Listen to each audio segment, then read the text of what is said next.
nós vimos na aula passada que ele tem de 30 a 40 anos de idade. Provavelmente ele tem os 35 anos de idade. Um homem que tinha 35 anos de idade, naquele contexto, ele era considerado um jovem.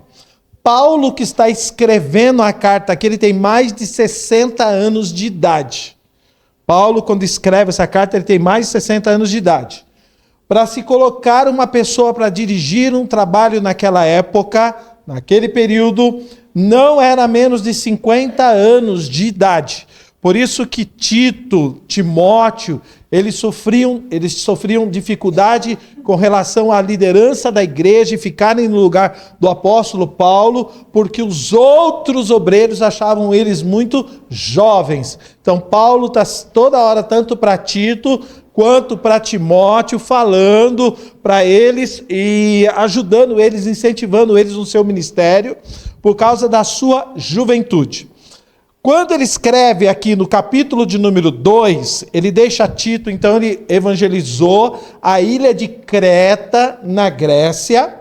Tinham mais ou menos umas 50 cidades naquela ilha, uma ilha de 600 quilômetros, mais ou menos umas 50 cidades, igrejas em diversas cidades. Paulo pregou o evangelho nesse lugar, mas Paulo não colocou liderança nessas igrejas. Por quê?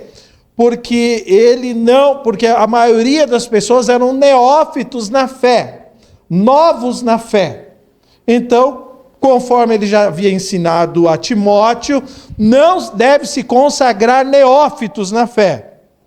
Tá? Ele já tinha dado essa orientação, então ele não fez aquilo que ele ensinou lá atrás, ele não cumpriu, mas ele deixou Tito na liderança da igreja, trabalhando com a igreja em Creta, e ele fala agora e dá orientação para Tito para colocar presbíteros na liderança das igrejas naquela local. E no capítulo de número 1, ele trata qual deve ser a característica, qual deve ser o caráter, o que esse homem deve ter para ser um presbítero, para estar na liderança da igreja. Ele faz o capítulo número 1, ele vai tratar sobre isso. Agora, no capítulo de número 2, ele vai trabalhar com os grupos, porque a igreja está se formando. A igreja está uma igreja pujante, uma igreja que está crescendo, uma igreja forte lá em Creta. As pessoas se converteram, saindo do mundo pagão, do mundo idólatra, do mundo totalmente depravado e vindo para a igreja.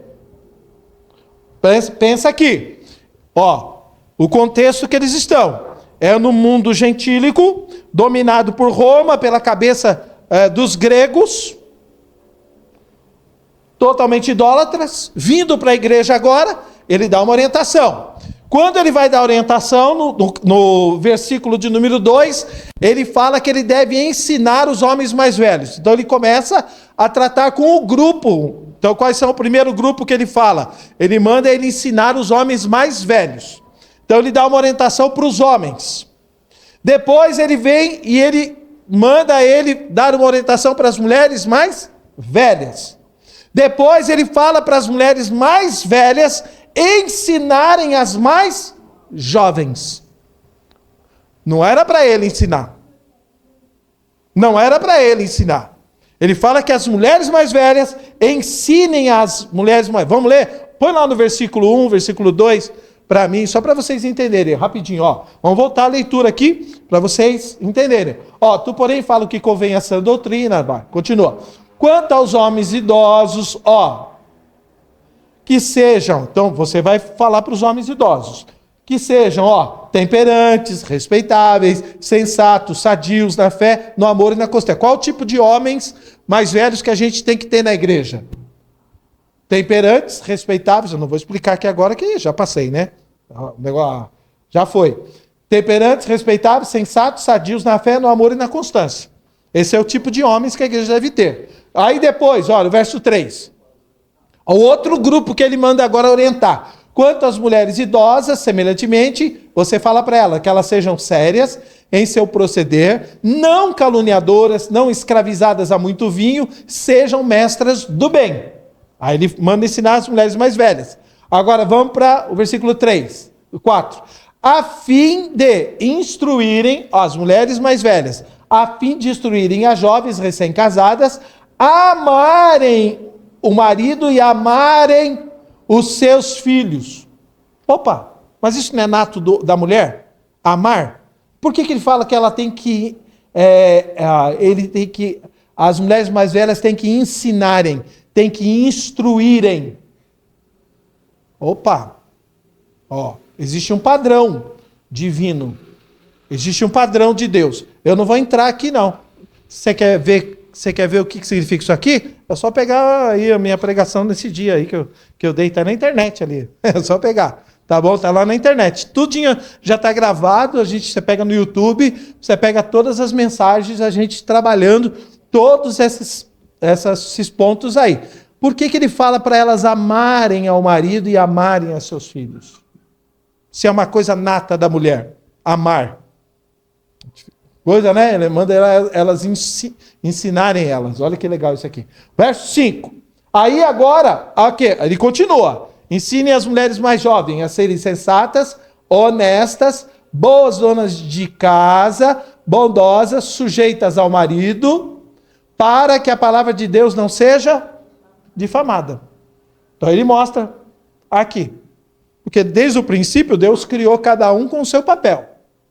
Desde o princípio, Deus criou o homem e criou a mulher, né? Criou filhos, cada um dentro com o seu papel, dentro do casamento. Então ele está mostrando aqui. Por quê? Por que ele está falando isso aqui? Porque esse povo está vindo para a igreja agora. E eles têm os costumes deles, pagãos. E eles têm os costumes deles lá, que eles eram, né? Eles não eram crentes. Às vezes nem eram judeus, eram gentílicos, naquela região de Creta. Então eles estão vindo para a igreja agora, então ele está mostrando como é que deve ser, de acordo com a palavra de Deus. Aí ele vai trabalhar com outro grupo agora, verso 6. Agora ele trata os moços.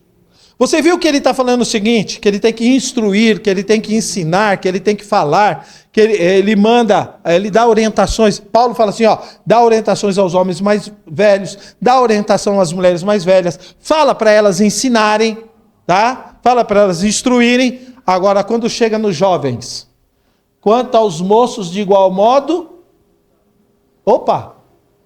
essa palavra não tem lá atrás. A palavra exortar não tem lá atrás. Observem só. Não tem. Então, quando chega nos moços, e outra, ele está agora trabalhando com o grupo de Tito, porque Tito, ele é considerado como jovem. Então, Tito, ele tem mais facilidade com os jovens. Então, ele vai agora falar para o Tito, ele vai falar com os jovens agora em geral, no verso de número 6, que nós vamos terminar hoje. E depois eu vou começar, que o verso 7 e o verso 8, ele fala com o próprio Tito.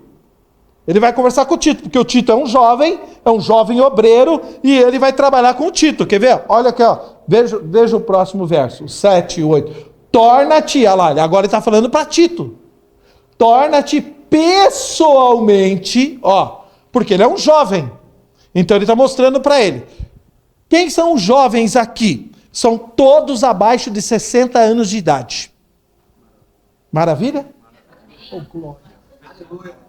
Louvado seja o nome do Senhor. Estou batendo na trave, mas eu ainda sou jovem. Os irmãos não. Os irmãos, sabe não. Abaixo de 60 anos de idade. Ele fala que é um jovem. Mas é um jovem de espírito, vai, irmão. A carcaça tá velha, mas aí o espírito é novo, vai. Tá bom. Vamos lá. Aí ele fala para Tito agora, você tá vendo? Eu não vou entrar nesse daqui hoje. Mas isso aqui é quinta-feira que vem. Torna-te pessoalmente padrão de boas obras no ensino, mostra integridade, reverência. Olha o 8. Linguagem sadia e irrepreensível para que o adversário seja envergonhado. Vocês viram lá em cima que a palavra de Deus não seja difamada. As mulheres mais jovens, elas devem ser instruídas pelas mais velhas para que a palavra de Deus não seja difamada pelos de fora. E aqui, para que o adversário seja envergonhado. Não tendo dignidade nenhuma que dizer a nosso respeito. Nós vamos tratar esses versículos depois. Mas vamos lá para a tela. Vamos para o título. Então, a gente, semana passada, começou a falar. Falei a introdução, falei a busca de relevância para atrair os jovens. Eu mostrei como hoje o movimento evangélico, o movimento gospel, as igrejas estão trabalhando para atrair os jovens hoje. O que eles estão fazendo? Qual é a tática? As pessoas estão pensando hoje, qual é a tática que a gente tem que evangelizar? Como que deve ser a nossa abordagem? Como é que deve ser o culto? Como é que deve ser a nossa reunião? Tudo para atrair as pessoas, principalmente atrair os jovens. Hoje, há uma preocupação, jovens e adolescentes. Por quê? Porque esse grupo é o grupo mais difícil hoje para ser atraído, é os jovens e os adolescentes. A igreja hoje tem dificuldade nessa área, com jovens e adolescentes, para trazer uma mensagem. Então, a preocupação hoje, as pessoas elas querem fazer de tudo, e elas acham que mundanizando a igreja, você atrai os jovens. Você tem práticas que a gente faz no mundo, que a gente traz para a igreja, que a gente acha que é essa maneira que a gente vai atrair os jovens. E a gente verificou que não é nada disso.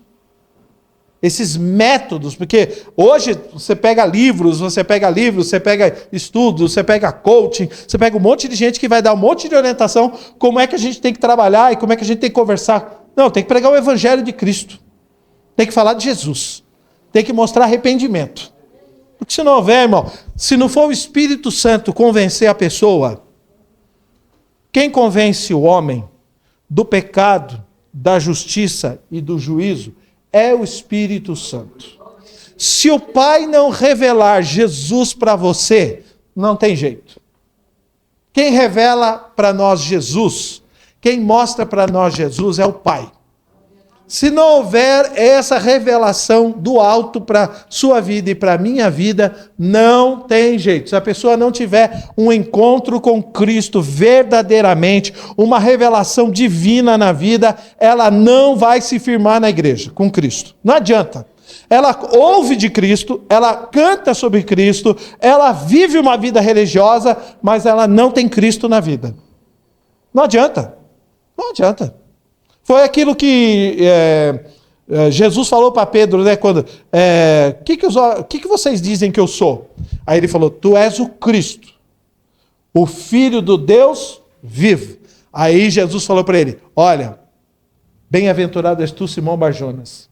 Sabe quem foi que revelou para você? Foi o Pai. Não foi a carne e também nem o sangue. Não foi nada, não foi ninguém. Não foi a carne, não foi teu pai, não foi tua família, não foi os seus irmãos, não foi ninguém que te revelou. Quem revelou foi o meu Pai, que revelou para você. Você só teve essa revelação que eu sou o Filho de Deus, que eu sou o Messias, porque foi o Pai que decidiu revelar para vocês. Então, se não houver essa manifestação, essa revelação para os nossos filhos, para os nossos amigos, para você que está aqui dentro da igreja, não tem como você se firmar em Cristo.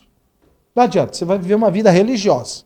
Você vai sentir que você tem que frequentar a igreja, você vai frequentar, você vai ouvir palavras boas, você vai sair daqui com a alma leve e tal. Mas Cristo mesmo, se não houver essa revelação, que só o Espírito Santo faz para nós, só o Espírito Santo pode fazer isso. Convencer você do pecado, da justiça e do juízo. Do pecado porque não creem em mim. Não adianta. Se você não sentir que você é um pecador, que você precisa de Jesus na sua vida, não vai ter jeito. Amém? Então vamos lá. Aí nós tratamos isso aqui. Aí nós falamos sobre o marketing da igreja, como que a igreja usa o marketing hoje. Nós tratamos bastante coisa aqui na semana passada, está gravado aí. A busca do entretenimento, né? Muitas pessoas hoje vão para a igreja do entretenimento. Querem um bom louvor, querem uma boa palavra, querem um bom ambiente. Gente, isso é agradável, não é? Isso é ótimo. Quem dera nós tivéssemos, né, um terreno próprio, que a gente fizesse do nosso jeito, da maneira que a gente tivesse, né, tudo legalzinho, tudo bonitinho, do jeito que a gente gostaria. Ué. Nós gostaríamos de ter tudo isso aqui. Mas existe essa busca aqui, ó, de entretenimento na igreja, um culto agradável, culto que satisfaça a pessoa, culto que deixa você alegre, que você saia alegre, que você saia feliz, que você cante hinos gostosos, que você cante uma palavra, né, suave, que não, não vá contra a sua vida errada. Não volto nessa igreja não, porque o cara pregou e denunciou meu pecado. Que negócio é esse? Tá vendo? As pessoas estão procurando isso daqui hoje. Tá certo? Vamos lá. A estratégia divina do evangelismo, nós tratamos sobre esse assunto, como é que a gente deve evangelizar, e um chamado à santidade. Tá? É isso que a gente tratou na aula passada. Hoje nós vamos para o item de número 2. A ordem divina para os jovens crentes. Primeiro, a necessidade de exortar a juventude, porque ele fala aqui no texto, tá certo? Tá, ele comenta isso daqui para nós. A ordem divina para os jovens crentes. Vamos lá. Antes de tudo, no versículo 1, ele deu um comando geral. Então ele falou o seguinte, olha, você tem que falar as coisas adequadas à sã doutrina, porque lá no versículo 1 de Tito 2:1 ele falou, fala o que convém à sã doutrina. Então você tem que falar doutrina para todos os grupos. Pastor, mas eles não entendem. Por isso que eu falo para você, como não? Você pode ensiná-los, eles vão aprender. De ouvir, quantos de vocês que estão aqui, que foram aprender algum assunto de tanto ouvir aqui na igreja, foram ouvindo a explicação. Por que a revista da Escola Bíblica Dominical, ela volta os temas de 4 em 4 anos? É para massificar. E para ensinar aquele que é novo na igreja. E para massificar na sua cabeça as doutrinas da palavra de Deus, os ensinos da palavra de Deus. Aqui é um currículo, a Escola Bíblica Dominical, ela é um currículo de 4 anos. O assunto volta de 4 em 4 anos, só que volta com outro comentarista. Mostrando um outro ângulo, fazendo um outro comentário. Mas é o mesmo assunto. E nós vamos estudar a doutrina bíblica, nós vamos estudar as principais doutrinas bíblicas durante 4 anos, sentados aqui na Escola Bíblica Dominical. Eu quero que você pense o seguinte, a Assembleia de Deus, ela tem essa preocupação de trazer essa doutrinação, de trazer esse ensino da palavra de Deus para o povo. Você imagina as comunidades, as igrejas neopentecostais que não têm Escola Bíblica Dominical, que não tem culto de ensino da palavra de Deus. Pensa numa igreja que não tem essa preocupação. Que no culto de domingo à noite é 15 minutinhos, 20 minutos. Como que esse povo vai aprender? Porque o que dá solidez, o que dá fundamento para a nossa fé é o ensino da palavra de Deus. O que dá sustentação para a nossa alma, o arroz com feijão, que dá sustentação para a nossa alma, é o ensino da palavra de Deus. Então, se você vai numa igreja, você vai mudar daqui, vai para uma outra igreja, e essa igreja não se preocupa com a palavra de Deus, fuja dela, irmão. Procure uma igreja que ensine a palavra de Deus. Procure uma igreja que tenha escola bíblica dominical. Aliás, tem muita gente que não tem o hábito de vir na escola bíblica dominical. De aprender a palavra de Deus. Não adianta, você não vai aprender. Eu quero que você pense o seguinte, quantos anos você já perdeu de ter a oportunidade de aprender a palavra de Deus? Porque cada dia que você deixa de ler um texto, que você deixa de estudar a palavra de Deus, você vai perdendo tempo na sua vida de aprender a palavra de Deus. Aprender a palavra de Deus. É absurdo. Oi. Tanto é verdade que a maioria dos nossos obreiros da Assembleia de Deus é oriundo da escola dominical. É frequentador assíduo. Sim. Isto. Crescendo, verdade. Pastor Marcos, é verdade. Pastor Marcos trouxe um dado que é muito interessante nas Assembleias de Deus. A maioria dos obreiros, né? Quase que a sua totalidade são oriundos da escola bíblica dominical, que aprendem a palavra de Deus. Talvez não faz um curso de teologia. Não faz um curso de teologia. Ó, isso aqui é um curso de teologia completo, gente. Tem gente que nem compra. Tem gente que nem lê. Compra e não lê. Hoje essa informação está sendo trocada. Porque a maioria do pessoal está se aprofundando na teologia, porque nós aprendemos muita coisa errada. Doutrina de homem. E agora estão descobrindo na teologia, outra teologia, que é coisa diferente. Isso aí. Eu entendi o que você quer dizer. Tá certo. Tem muita coisa que eu aprendi lá atrás que só o sangue do Cordeiro hoje. É verdade. Eu entendo isso. Eu entendo isso daí. Tá? Não foi a revista que Não foi os professores. Isso. Que às vezes não quiseram ensinar o que está escrito aqui dentro, deixaram a revista de lado, pegaram só o tema e quiseram dar informação. Infelizmente, tem um monte de coisinhas aí. A culpa não é da escola bíblica dominical, tá certo? Muita coisa vem daqueles que ministraram a palavra de Deus, tá certo? E hoje a gente vê uma diferença brutal no que ensina a palavra de Deus. Hoje a gente vê um avanço enorme. Primeiro, por causa da facilidade que nós temos de estudar, de ter material na internet. Naquela época não tinha tanto material como nós temos hoje. Essa facilidade de estudarmos a palavra de Deus. Hoje nós temos a Bíblia no grego aqui. Eu vou pregar no sábado no local e tem um texto bíblico que Deus pôs no meu coração e eu estou estudando, estou lendo tudo que eu posso desse texto para poder pegar no sábado. Hoje, eu estudei só todas as palavras no grego. Todas as palavras desse texto. É um capítulo inteiro. Aí eu peguei hoje no grego e fui estudar todas as palavras no grego hoje. Para entender o capítulo. Aí você vê. E eu tenho facilidade. Por quê? Está no celular. Está no celular, Hoje, foi 1h30 só lendo. Todas as palavras eu li elas no grego hoje, do texto. Do texto. Entendeu? Tá vendo como tem uma facilidade hoje tremenda? Tá aqui na minha mão. Eu não paguei nada. Eu baixei a Bíblia Strong ali e estou lendo todas as palavras no grego. Tá lá, na minha mão. Só não estuda hoje quem não quer. Quem é preguiçoso. Só estuda quem não quer. Passei hoje tempo estudando. Para você ver. Eu não perco tempo, não. Dentro do ônibus, coisa, já vou lendo o texto da palavra de Deus, pegando todas as informações. Mas infelizmente hoje, tá aí, o grande problema que nós estamos vivenciando hoje é isso daí. Então, observe só, vamos voltar lá. Então ele mandou ensinar a sã doutrina, tá certo? Então ele sabe, o Paulo, ele sabe que a vida piedosa depende do entendimento adequado do quê? Do que ele sabe? Da palavra de Deus. Porque ele fala para Tito, você ensine, você fale, você ensine a sã doutrina. Primeiro que é sã, é porque é sadia. É uma coisa sadia. Se é uma coisa sadia, ela vai produzir saúde, ela vai produzir vida. Então, deixa eu explicar para vocês. Por que é que você está sentado aqui sempre ouvindo a palavra de Deus, empolgado, animado ouvindo? Porque a palavra de Deus, tá vendo? Ela produz isso aqui na sua vida. Ela produz saúde na sua vida espiritual. Ela produz vida em você. Ela produz.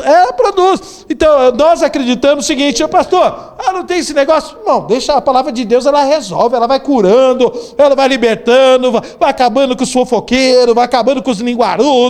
A palavra de Deus vai acabando com o pecado, a palavra de Deus vai resolvendo tudo. Prega a palavra de Deus. Prega a palavra de Deus. Tá vendo? Ela é sã doutrina, não é? Se ela é sã, ela faz isso. Eu não consigo fazer. Tem coisa que, se eu botar a mão, o negócio vai dar errado. Deixa a palavra de Deus fazer, porque ela sabe fazer certinho. Ela sabe curar a vida das pessoas. As pessoas ouvem a palavra, depois o Espírito Santo vem, unge aquela palavra no coração da pessoa e muda a vida da pessoa, gente. Tem gente que é mudada aqui sem a gente fazer nada, sem a gente botar a mão em nada. Porque se eu colocasse a mão, dava errado. Mas a gente acha que a gente consegue resolver tudo. Não consegue resolver nada, irmão, se não depender de Deus. A igreja é dele. Ele sabe fazer as coisas. Vamos lá. Jesus, eu falei que eu ia acabar esse negócio aqui hoje. Você não pode viver uma boa teologia a menos que tenha uma. Você não pode viver uma boa teologia. O que é teologia? O que é teologia? Estudo de Deus. Você não pode viver uma vida com Deus, uma vida cristã, se você não tiver uma boa teologia. Você não pode. É desconexo. Não tem como. Então tem gente que tem uma teologia meia boca. Não vive uma vida cristã plena. Conhece muito pouco de Deus. Tudo bem? Então ele manda para ele falar para esses grupos aqui que a gente já citou, homens velhos, mulheres velhos, jovens, mulheres, né? Todo mundo, ele cita aí os jovens agora, a sã doutrina, o fundamento da verdade bíblica, tá certo?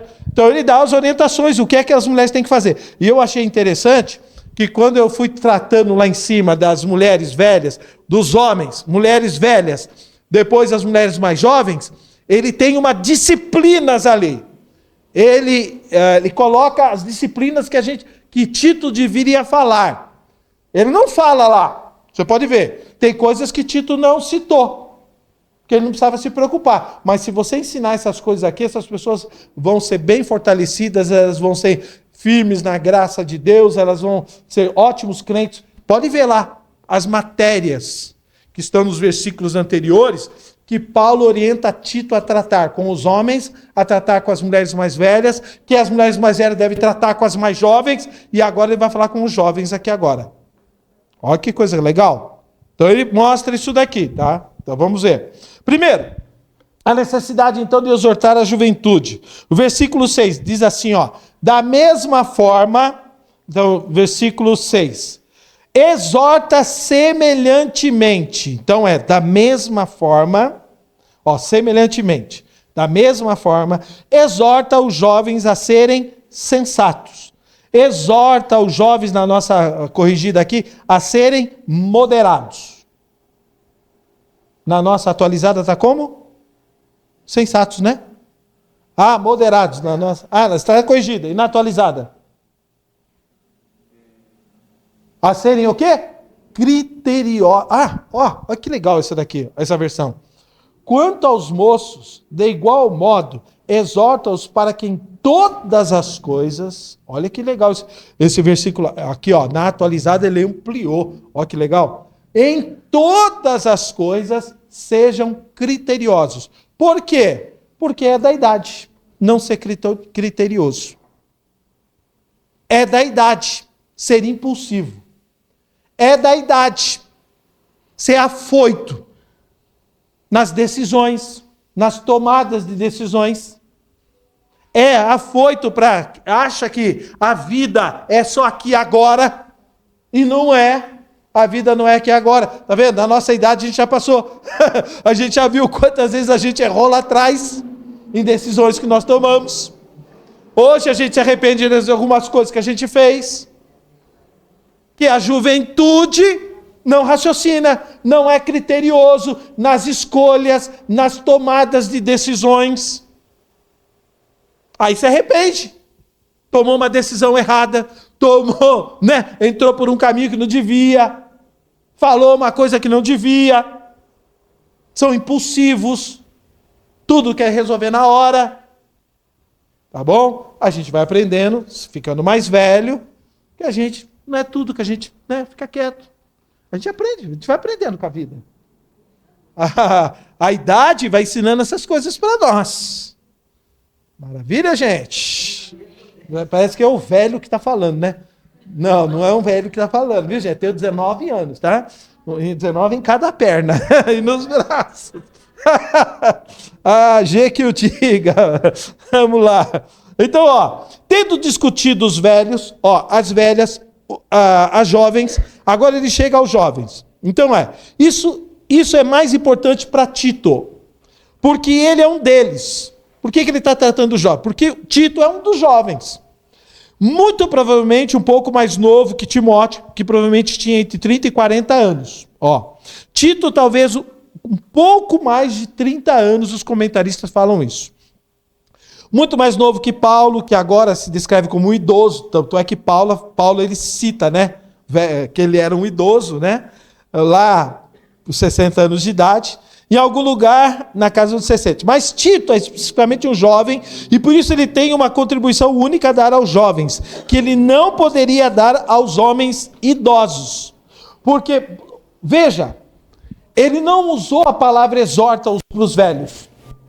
Ele não usou a palavra exorta para as mulheres mais velhas. Mas ele usa aqui a palavra exorta para os jovens, porque ele é um jovem. E ele pode exortar a eles. Então ele está falando para isso para Tito, tá? Eu acho interessante isso que ele comenta, ok?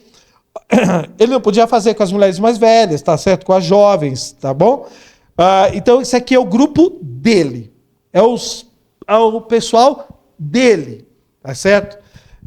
E eu acho interessante isso daqui. Vamos dar uma olhadinha aqui. Porque lembra, no versículo 7 e 8, ele vai tratar com o próprio Tito. Então, vamos lá. 3 aspectos da responsabilidade se tornam óbvios aqui. Nesse versículo aqui, ó. Exorta-os. Ó. Lá depois, mais para frente, no verso 7 e no verso 8, tem mais 2 palavrinhas que ele vai falar para ele. Ó. Torna-te pessoalmente padrão. O que ele deve se tornar para os jovens? Exemplo. Ó, ele deve se tornar um exemplo. Então ele vai usar a palavra exortar, ele vai usar a palavra aqui, ó, exemplo, tá certo? E no ensino mostra integridade, no efeito, ó, da vida dele. No ensino mostra integridade, reverência. Olha o verso 8. Linguagem sadia e repreensível, para que o adversário seja envergonhado, não tendo dignidade nenhuma que dizer. Então, através da vida dele, tem um efeito a vida dele na vida das pessoas. Olha que coisa legal, que ele mostra para Tito aqui, para essa juventude que ele fala. Então ele começa com exortação. Aí ele começa com a palavra igualmente. Tá certo? Igualmente. Do mesmo modo que outros grupos foram chamados a viver no padrão divino, igualmente os jovens também têm que ter um padrão divino. Igualmente. Do mesmo modo que os velhos lá em cima, que as mulheres mais velhas, que as mulheres mais jovens, os jovens também têm que ter um padrão divino. Todos. Igualmente, quando ele usa essa palavra, do mesmo modo, igualmente, tudo que eu falei lá em cima, para os grupos que estão frequentando a igreja agora, quando chega nos jovens, também tem um padrão para eles. Tem um padrão para os jovens também. Tá? Então, quando ele está citando isso daqui, ele está falando, mesma coisa acontecer com os jovens. Então, ó, aqui o Tito, interessante, nesse versículo 6, 7 e 8, ele é encorajado a assumir uma liderança pastoral e cuidar das pessoas com os rapazes, dos quais ele é um. Tá certo? Então, era uma característica dele, do ministério dele, também cuidar dos jovens.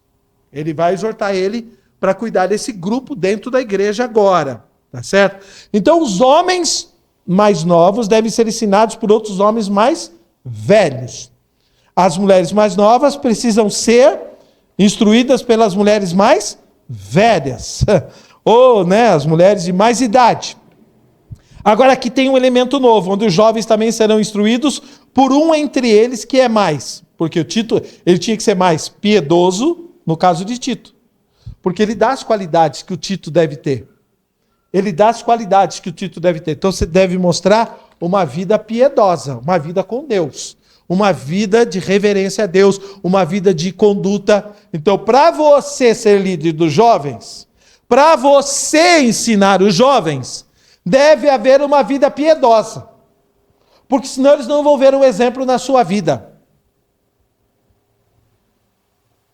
Ué, nós temos um padrão aqui. Quando eles olham para você no Instagram, você tem outro padrão. Quando eles olham para você fora, na rede social, que todo mundo hoje está na rede social. Aí eles veem um outro padrão. Você ensina eles. Vão abrir uma classe agora para eles. Eles têm que ver um padrão. Ninguém vai ensinar para eles. Ó, não pode destoar, porque ele está falando o seguinte, ó. Vamos voltar para o versículo 7 e o 8, ó. Vamos lá, Tito. Torna-te pessoalmente padrão de boas obras. Olha aqui, ó. Quando você não estiver dando aula para eles, Tito, quando você não estiver pregando para eles, ó, quando eles olharem para você e verem sua conduta, a sua vida, você é um padrão, você é um exemplo para eles. No ensino. Mostra integridade. Depois a gente vai ver cada uma dessas palavrinhas aqui. E mostra reverência. Ó, eles estão numa idade, hoje a garotada, que a irreverência faz parte da vida deles, não faz? São irreverentes. Então, quem ensina eles, se eles veem um ensinador deles ser um cara irreverente, o que eles vão aprender? Um cara que não é respeitoso, né? Uma pessoa que não respeita. Não respeita. Você vai dar uma aula, você já imaginou? Nós estamos dando aula aqui, né? O pastor lá é uma coisa, né, irmãos? Deixa o pastor pra lá. O pastor é assim, o pastor é quadrado, o pastor é... Pronto, já cortei de vocês falarem mal de mim lá para eles. Tá vendo? Eu sou esperto. Já encaixei aqui já. Você mostra irreverência contra a liderança da igreja, contra o padrão da igreja, contra a forma da igreja. Você está mostrando, a igreja devia ser assim. Quando você fala que a igreja devia ser assim, você está mostrando para eles que a sua igreja não é?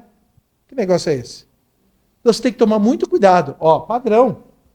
Mostra integridade e reverência. Vamos para o verso 8. Linguagem sadia.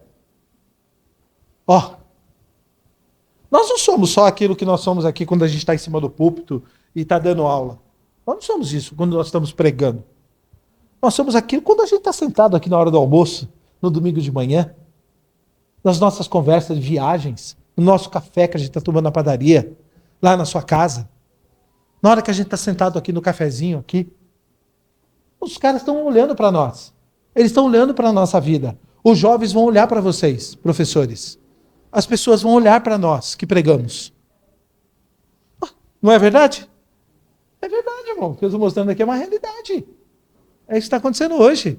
Nós somos padrão. E ele mostra, linguagem sadia, irrepreensível, para que o adversário seja envergonhado, não tendo dignidade nenhuma que dizer a nosso respeito. Nada que seja indigno. Que legal esse texto aqui da palavra de Deus para nós. Então ele está mostrando para ele, gente, tá? Então, presta atenção. Agora é a vez dos jovens, com uma instrução simples, mas um exemplo poderoso para ser seguido.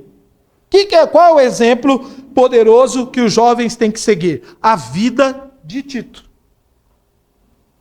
A vida do Tito.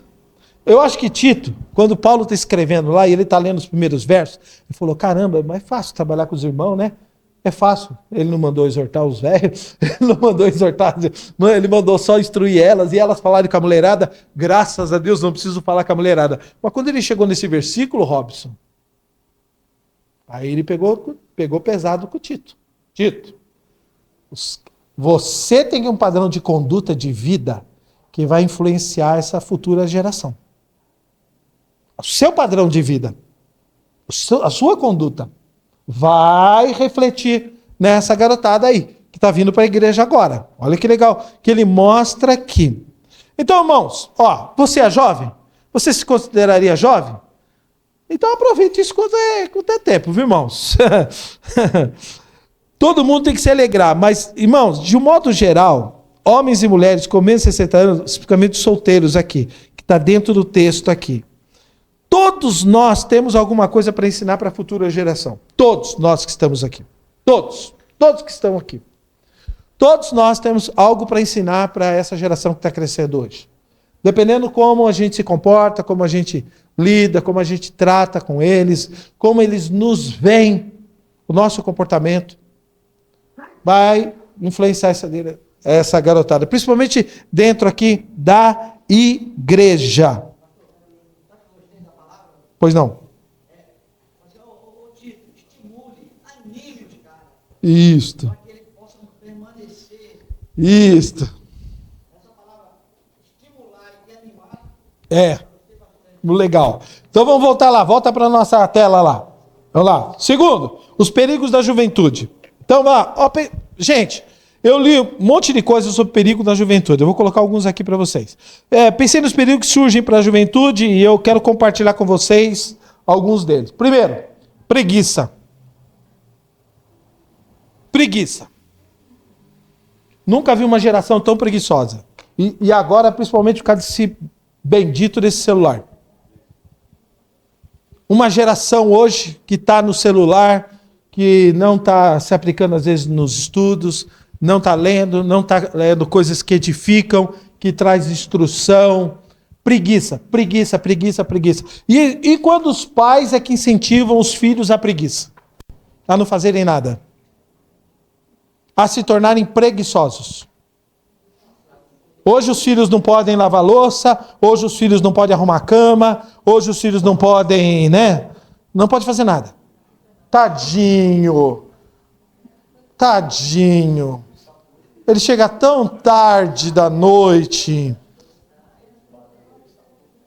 Tadinho. Então, infelizmente, nós estamos criando esses tadinhos hoje preguiçosos. E aí eles vão se tornar homens preguiçosos. Aí eles vão para o casamento preguiçoso.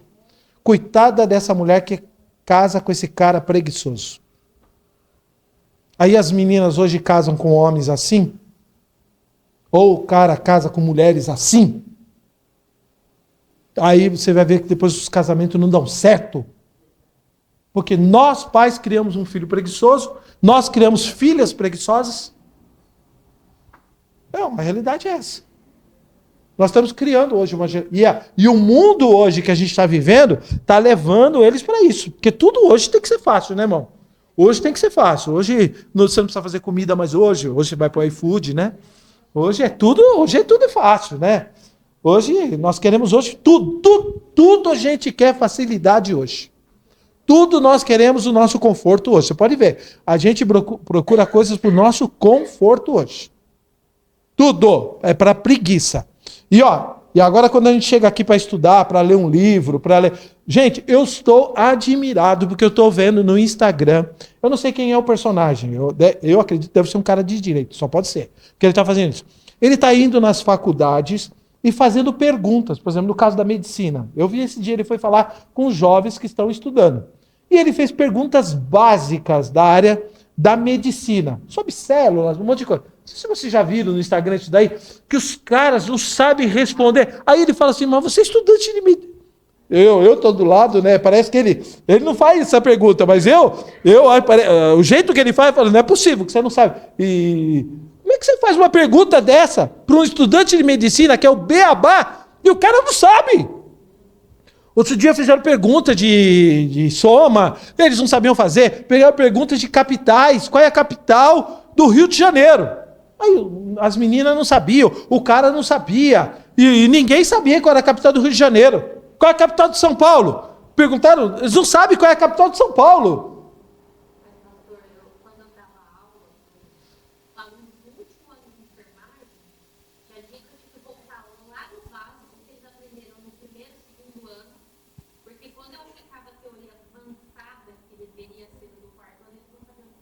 Nem o básico. Aí eu tive que voltar lá, retomar o básico, para eles aprenderem o básico, para poder ir lá no quarto ano. É o que está acontecendo hoje. Eles não estão. Gente, por causa, principalmente que esses malditos desse celular, dessa vida, só querendo aproveitar, só querendo se divertir, só querendo, né, curtir a vida, doidado, quer eu ter um título, quer ter um diploma para dizer que fez o diploma. Gente, mas hoje nós estamos com esse problema. A preguiça tem tomado conta hoje, um dos grandes perigos da juventude hoje. Eles não querem acordar cedo. Domingo de manhã, o pai e a mãe vêm para a escola dominical, quer deixar o filho em casa. Arrasta esse moleque dormindo para a igreja. Arrasta. Joga balde de água fria nele. Não sei o que você vai fazer. Traz ele para a escola. Pois não. Vou arrumar confusão, né, com a molecada. Não estou nem aí. Os meus 3 filhos viveram na igreja, rapaz. Qual o problema? Meu filho dormia no banco da igreja, aqui embaixo. Hoje é uma preguiça para vir na igreja. Não, isso eu estou falando de jovem. Isso quando não é velho, quando não é homem, quando não é mulher que tem preguiça para vir. Ainda que a gente tenha um dia só, um domingo para estudar a palavra de Deus, um domingo que a gente pede para acordar cedo, um domingo, são 4 domingos? Não, um domingo no mês, só para estudar a palavra de Deus, um domingo, a gente não está pedindo 4, nós estamos pedindo um domingo, e o povo não quer vir domingo de manhã cedo, é uma preguiça para vir de manhã cedo, não é preguiça? Então, infelizmente, nós estamos criando hoje uma juventude assim, irmãos. Tá certo? Não. Se fosse para fazer um passeio da igreja, irmão. Tava todo mundo aqui. 5 horas da manhã, tava todo mundo aí, irmão. Todo mundo nem dormia à noite. A gente nem dorme quando a gente vai passear. tanta ansiedade para a gente estudar a palavra de Deus, para passear, que infelizmente, tá certo? Então eu quero compartilhar isso daqui com você. Sabe por que a preguiça, irmãos? A preguiça é uma coisa inata da queda. Lá do princípio. A preguiça do ser humano é uma coisa inata da queda. Lá de Gênesis. Está dentro de cada um de nós. Porque se deixar, a gente não lê, a gente não estuda, a gente não ora, gente, pode ver. Se a gente tiver que fazer toda outra coisa, mas as coisas espirituais, irmão, vai ser a última. A gente não vai nem lembrar das coisas espirituais. Não é? A verdade é essa. Nós estamos tratando aqui com o negócio de igreja. Para você ver. As coisas de Deus vai ser a última que a gente vai lembrar. É interessante. Se você for ver, o homem, de um modo geral, ele é preguiçoso, irmão. A gente procura recursos, controles, algumas fortes motivações para a gente trabalhar. Eu tenho que trabalhar porque eu tenho que ganhar dinheiro. Tenho que pagar o aluguel. Porque se deixasse, eu não pagava.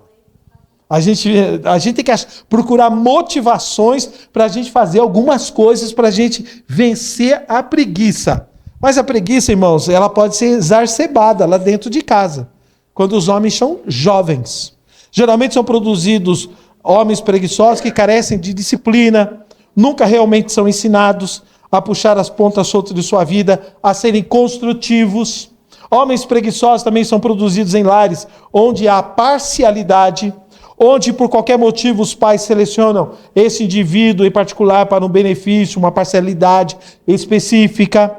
E assim ele não se vê como entre muitos, mas acima de muitos, e portanto não olha o que ele pode fazer para servir os outros, mas o que os outros podem fazer para servi-lo. Isso aqui vai criando o quê? Preguiça. Preguiça. Homens preguiçosos geralmente são produzidos também em lares onde nunca aprenderam muito trabalho, lares onde foram entregues e tinham muito dinheiro ou muitos bens. Homens preguiçosos são produzidos em lares onde os pais estão ausentes, onde não há pai. Onde não há pai. Se tem uma figura que mostra para os filhos o que é trabalho, é pai. É pai. É o cara que trabalha. Por isso que a aposentadoria não é para nós. Ficar em casa. Aposentar e ficar em casa é morte. Não é pra gente. Aliás, não tem aposentadoria na Bíblia, né? Na Bíblia não tem aposentadoria, irmãos. Tem aposentadoria aqui. Mas na palavra de Deus você não encontra essa questão de aposentadoria. Jesus mesmo falou, meu pai trabalha até agora. Nem Deus. Deus está aposentado?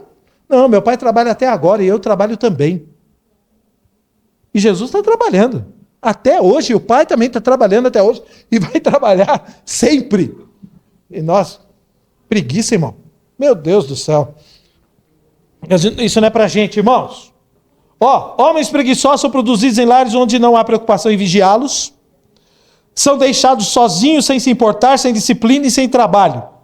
Deixados para fazer o que bem entenderem, os rapazes escolherão não fazer nada de bom. Eles se tornam vítimas de seu próprio programa, a letargia.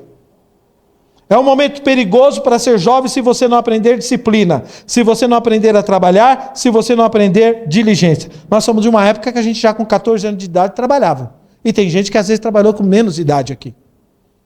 Não, hoje em dia, tadinho, meu filho trabalha com 14 anos de idade, ir para o mercado trabalhar. Não, meu filho tem que preparar para ser advogado. Irmão, conversa fiada. Deixa eu trabalhar, irmão. Todo trabalho é nobre. Todo trabalho é honroso. Você quer ele simples, uma mulher que limpa uma casa, um cara que comanda um negócio. Todo trabalho é honroso. Trabalhar. E ninguém morre de trabalhar não, viu? Ninguém morre. Tadinho, né? Sabe qual é o problema, pastor? Talvez não. Eu não quero que meu filho faça o que eu passei. Por exemplo, eu vou trabalhar com 12 anos, mas eu não quero que ele faça o que eu passei. Eu não quero que ele tenha as restrições que eu tive. Eu vou dar tudo que eu não tive para o meu filho. É um grande erro. O que eu não tive na infância, na minha adolescência, eu quero dar para o meu filho. É um grande erro. É verdade. É um grande problema. Nós estamos vencendo hoje, irmão. É um grande problema hoje. Eu era filhinho de mamãe, né?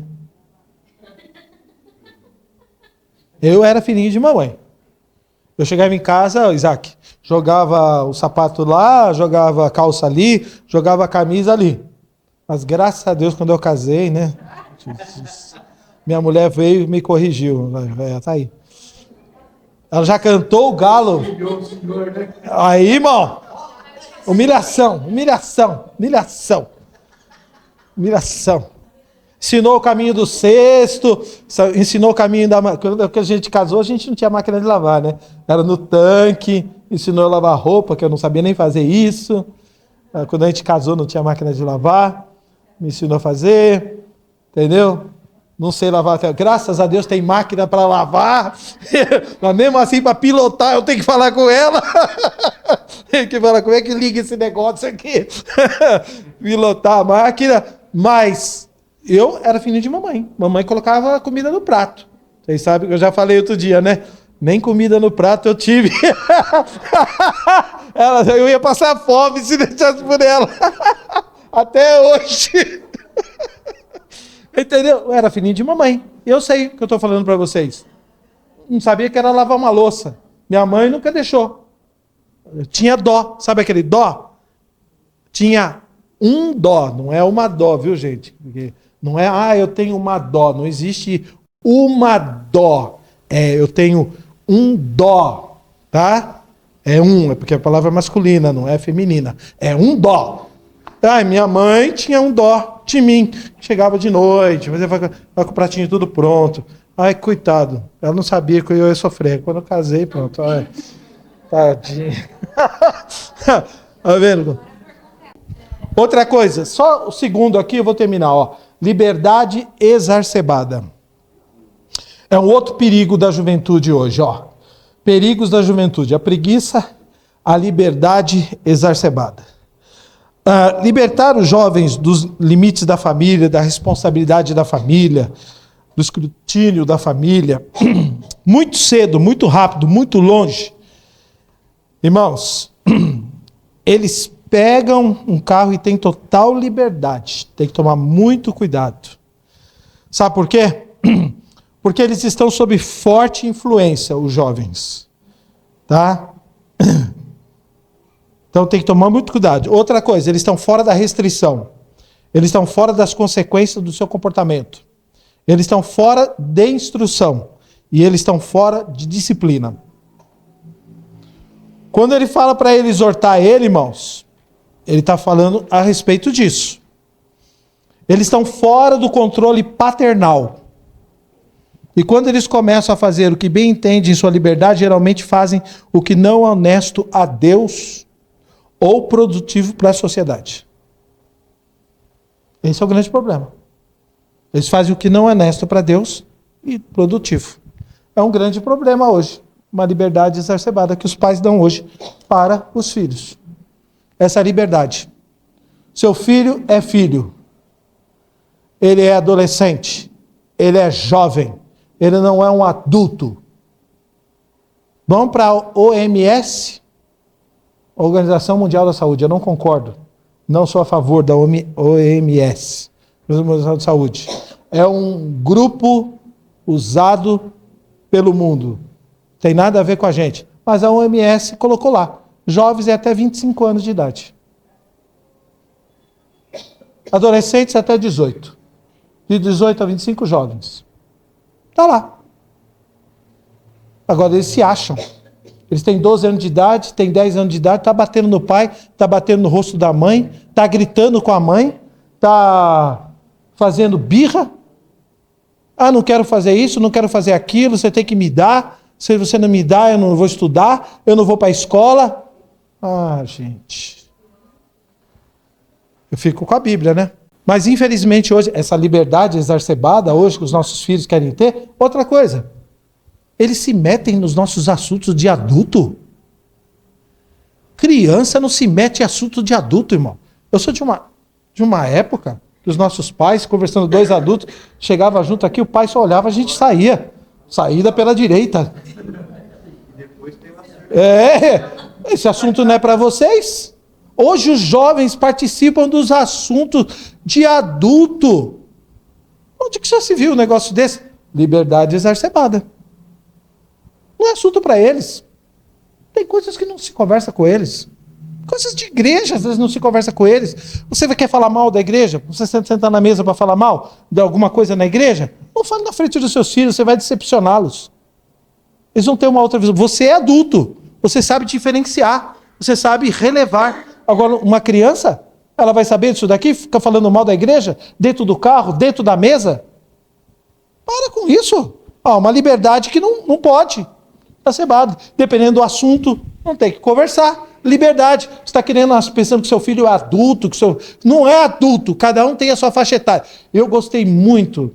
Eu vi esse dia uma cantora evangélica, ela é adolescente. Ela foi cantar na igreja do Silas e o Silas foi falar a respeito dela. Não sei se vocês viram isso daqui. Aí ele virou para a menina e falou o seguinte: falou, olha, você é jovem, você não é uma adulta. E ele virou para os pais o seguinte: não façam uma agenda louca para ganhar dinheiro em cima da filha de vocês, porque ela é uma jovem, que é o que o pessoal faz dentro da igreja hoje. O menino começa a pregar, ele já começa a colocar o menino para pregar, uma agenda violenta, ele perde a juventude dele. As meninas começam a cantar na igreja, eles fazem uma agenda louca, e elas começam a perder a juventude dela. Ela é jovem, ela tem uma vida, e os pais querem produzir na vida dos seus filhos aquilo que vocês não foram. O que vocês não tiveram. Que coisa, né? Essa liberdade exacerbada. É um outro perigo hoje da juventude. Tudo bem, gente? Me perdoa. Não vou conseguir terminar aqui agora. Semana que vem. Fazer o quê? Enrolei. Amém? Amém. Vou parar por aqui. Aí semana que vem a gente continua. Vou falar sobre isso aqui. Cultura decadente. Hoje um perigo para os jovens. A cultura que a gente está vivendo. A educação sem Deus. Depois a imaturidade. Depois que tipo de jovens a igreja deve ter. É o terceiro item. E o último, que eu quero trabalhar com isso daí com vocês na semana que vem. Tá? Mas hoje nós paramos, foi aqui. Liberdade exacerbada. Que Deus abençoe vocês.